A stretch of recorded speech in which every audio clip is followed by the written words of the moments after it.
Assalamualaikum warahmatullahi wabarakatuh. Perkenalkan, nama saya Abdul Aziz Zainal Mutakin, guru mata pelajaran Pendidikan Agama Islam di SMP Negeri 4 Raja Desa, Kabupaten Ciamis. Sekaligus mahasiswa PPG dalam jabatan batch 2 tahun 2025. LPTK UIN Sunan Kalijaga, Yogyakarta. Dengan NIM 254 041 129 73. Pada hari ini, saya akan melaksanakan uji kinerja praktik video pembelajaran. Selamat menyaksikan. Assalamualaikum warahmatullahi wabarakatuh. Assalamualaikum warahmatullahi wabarakatuh.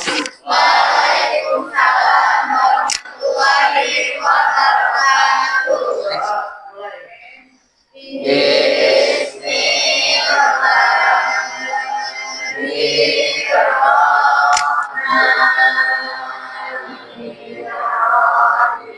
Baik, selamat pagi. Pagi. Apa kabar hari ini? Alhamdulillah, luar biasa. Sebelumnya ada yang tidak hadir? Ada Apa? Pak Pak Jadi, kemana Pak Jadi? Sakit. Oh ya, sakit. Kita doakan mudah-mudahan Pak Jadi bisa cepat sembuh dan bisa kembali sekolah lagi bersama kita untuk belajar. Baik, sebelum pembelajaran, Bapak ingin mengecek dulu kesiapan kalian, termasuk kelasnya sudah bersih? Yang bagian tugas hari ini sudah piket? Sudah, alhamdulillah. Di pertemuan kali ini kita akan membahas tentang meyakini kitab-kitab Allah menjadi generasi pecinta Al-Quran yang toleran. Minggu lalu kita sudah bahas apa? Materi apa? Tentang menjaga lingkungan. Nah, salah satunya adalah Quran surat Ar-Rum ayat 41. Nah, Bapak ingin mengulang kembali atau apakah kalian masih ingat dengan materi sebelumnya? Menunjukkan kepada siapakah pelaku kerusakan yang disebutkan dalam Quran surat Ar-Rum ayat 41 yang dijelaskan dalam bab 1. Siapa? Manusia. Jadi di bab 1 di Ar-Rum ayat 41 dijelaskan bahwa jadi kerusakan yang terjadi di muka bumi ini terjadi karena ulah manusia.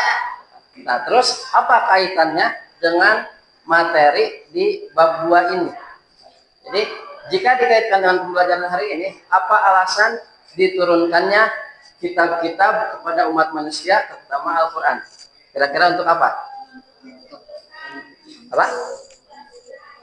Untuk menjadi pedoman atau menjadi peringatan bahwa kita jangan sampai termasuk orang yang dikatakan atau yang disebutkan dalam Quran surat Ar-Rum tersebut, bahwa kita jangan termasuk orang yang merusak, dalam hal ini merusak alam. Sebagai motivasi untuk kita semua, kenapa kita dianjurkan untuk membaca Al-Quran. Nah, Al-Quran bukan hanya menjadi sebuah bacaan yang sebatas dibaca saja, tetapi Al-Quran turun sebagai pedoman berkehidupan yang berfungsi sebagai petunjuk. Jadi kita tidak hanya membacanya saja, tetapi kita itu harus menjadikan Al-Quran itu sebagai pedoman. Bahkan, nah, tujuan pembelajaran kali ini boleh dibaca Tania nomor 1. Menjelaskan pengertian iman kepada kitab-kitab Allah. Nah, jadi di bab 2 ini tujuannya kita agar mengetahui apa itu iman kepada kitab-kitab Allah. Yang kedua, Galih menyebutkan nama-nama kitab Allah beserta nabi penerimanya. Nah, menyebutkan nama kitab Allah beserta nabi penerimanya. Tentu dari kalian ada yang sudah tahu kitab beserta penerimanya, tapi ada juga mungkin yang masih belum tahu. Terus nomor 3, Citra.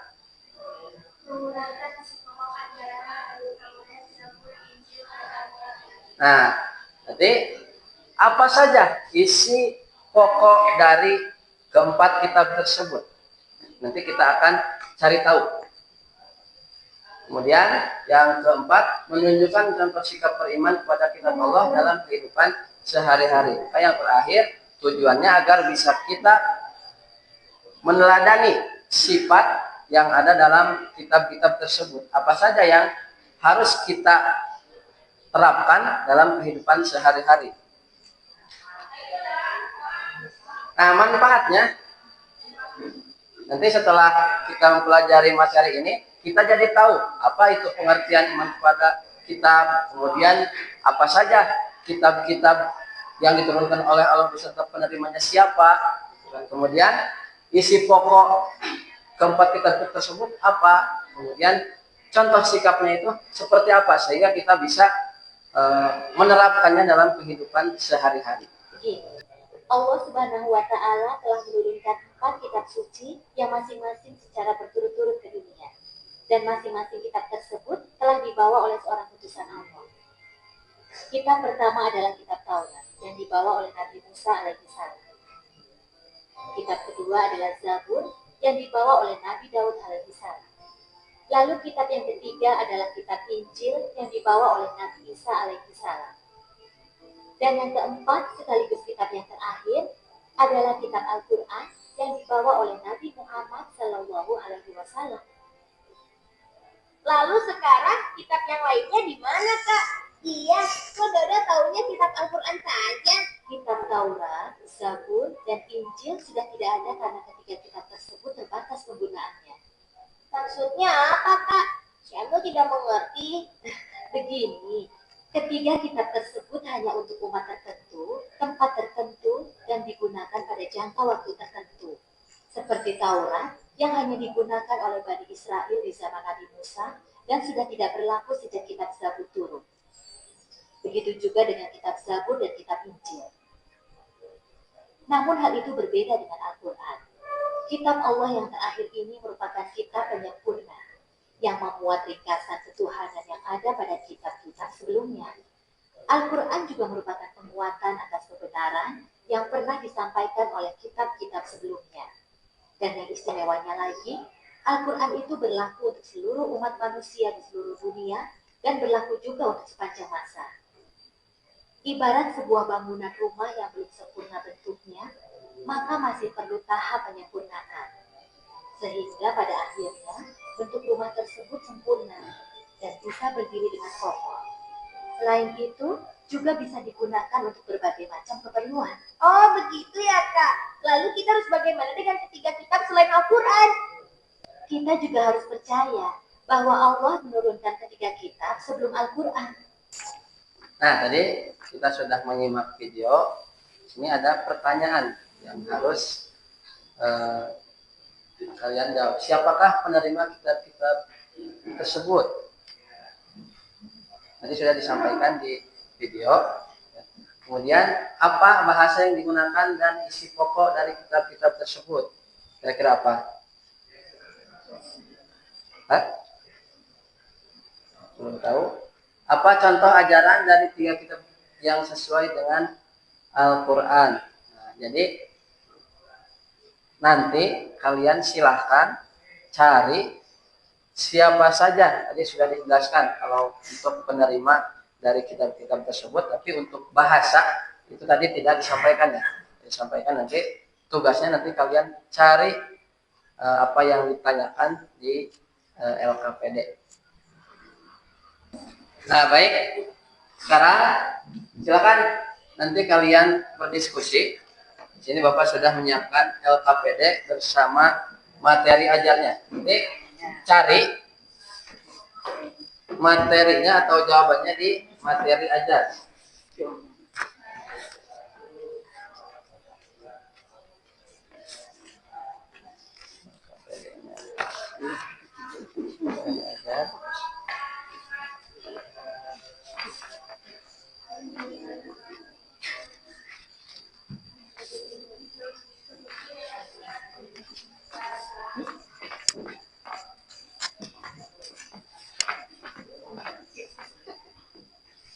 Silakan tulis dulu nama anggota kelompoknya. Kemudian silahkan baca instruksinya, instruksi dari LKPD-nya. Silahkan dibuka, kalau perlu ponselnya untuk mencari materi bisa, atau buku paket silahkan bisa. Silahkan dibagi-bagi tugasnya, tugas mencarinya silahkan.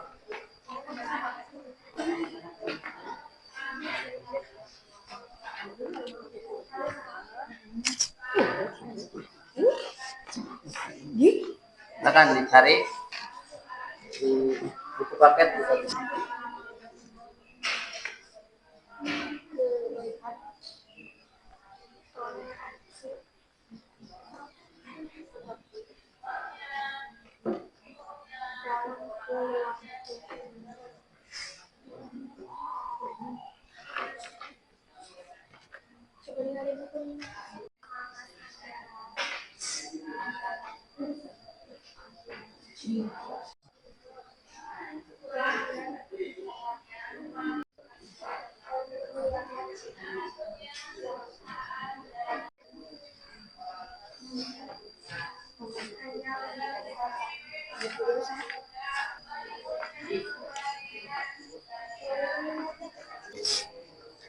Nama kitab Injil, Nabi penerima Nabi Isa alaihissalam.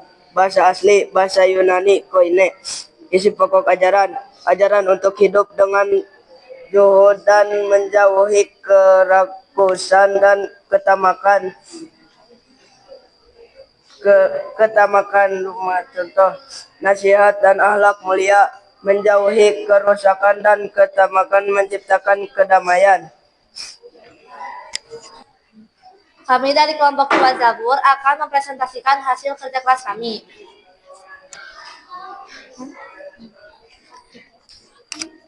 Nama kitabnya Zabur, Nabi penerima Nabi Daud alaihi salam.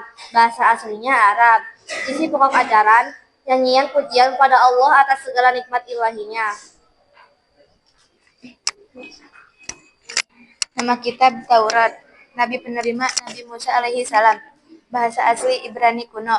Isi pokok ajaran dan contoh, jangan ada padamu Tuhan lain di hadiratku. Sudah selesai. Sudah baik. Barangkali ada yang mau bertanya, silakan.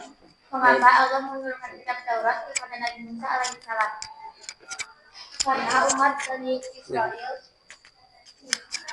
Karena umat Bani Israel telah menyimpang dari ajaran Allah, sehingga Taurat diturunkan sebagai petunjuk dan pedoman hidup yang benar.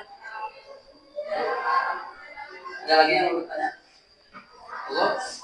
Dalam lingkungan keluarga, saling mengingatkan untuk selalu beribadah, membaca Al-Quran bersama, dan mengajarkan nilai-nilai agama kepada anak-anak dengan cara mengamalkan isi Al-Quran dalam kehidupan sehari-hari. Dalam lingkungan sekolah, mengikuti kegiatan keagamaan yang diadakan di sekolah, menghormati teman yang berbeda agama, dan tidak melakukan perbuatan yang melanggar norma agama. Dalam lingkungan masyarakat, ikut serta dalam kegiatan keagamaan di masyarakat, membantu sesama yang membutuhkan, dan menjaga kerukunan antar umat agama. Untuk tadi kegiatan diskusinya alhamdulillah terlihat semuanya aktif, kemudian saling bekerja sama mencari jawaban. Tentunya ini harus ditingkatkan, kemudian dipertahankan, ditingkatkan untuk kedepannya. Apabila ada sesi diskusi itu harus aktif semuanya mencari jawaban apa yang ditanyakan.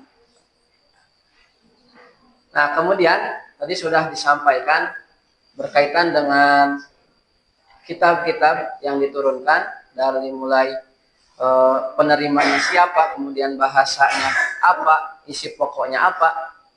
Nah, nanti sudah sesuai, semuanya sudah sesuai. Nah, kalau mungkin dikaitkan dengan tadi pemahaman bermakna bahwa kitab-kitab suci tersebut, keempat kitab tersebut itu merupakan pedoman bagi setiap umat. Bagi setiap umat, artinya setiap umat itu punya GPS-nya masing-masing, alat petunjuknya masing-masing. Jadi dalam berkehidupan itu kita harus berpedoman pada kitab-kitab tersebut. Dalam hal ini kita sebagai orang muslim kita harus berpedoman kepada Al-Qur'an, pada Al-Qur'an. Nah, baik. Sekarang kita akan menyimpulkan hasil diskusi kali ini. Yang pertama silakan dibaca Kiki. Nomor 1.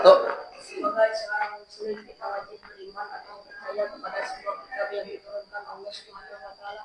Nah, jadi sebagai seorang muslim kita wajib beriman atau percaya kepada semua kitab yang diturunkan oleh Allah, baik secara ijmali atau secara umum, artinya kita iman, percaya bahwa Allah menurunkan kitab-kitab selain Al-Quran, ataupun secara tafsili, secara terperinci bahwa kitab Taurat itu menurunkan kepada Nabi Musa dan seterusnya.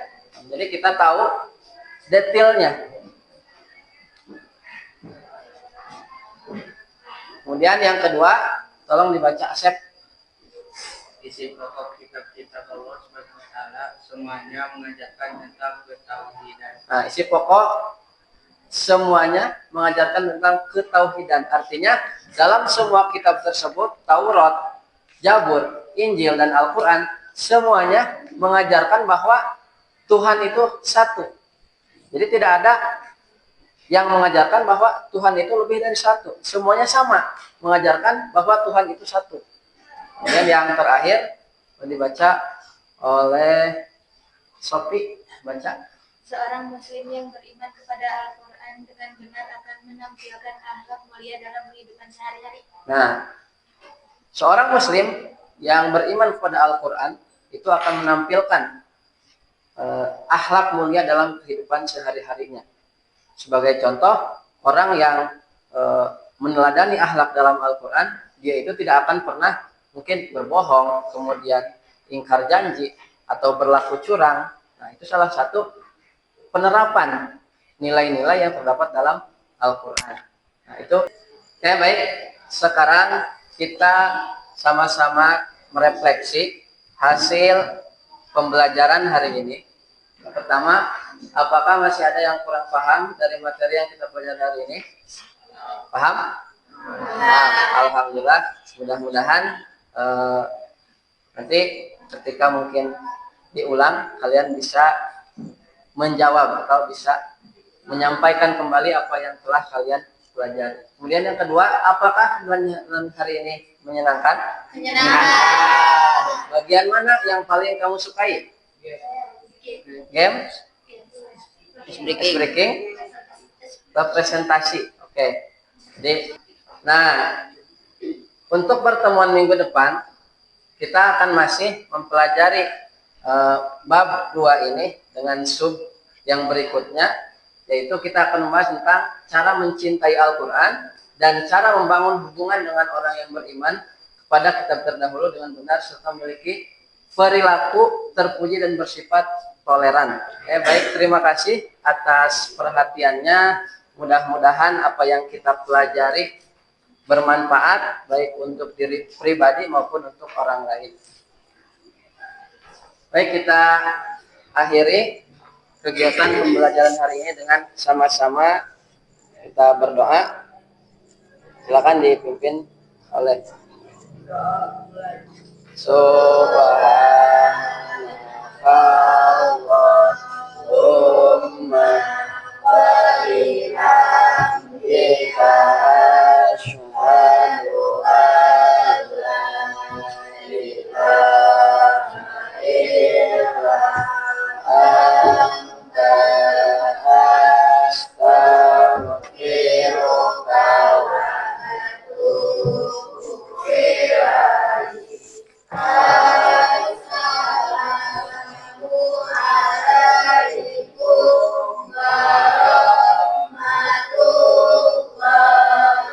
warahmatullahi wabarakatuh. Waalaikumsalam warahmatullahi wabarakatuh.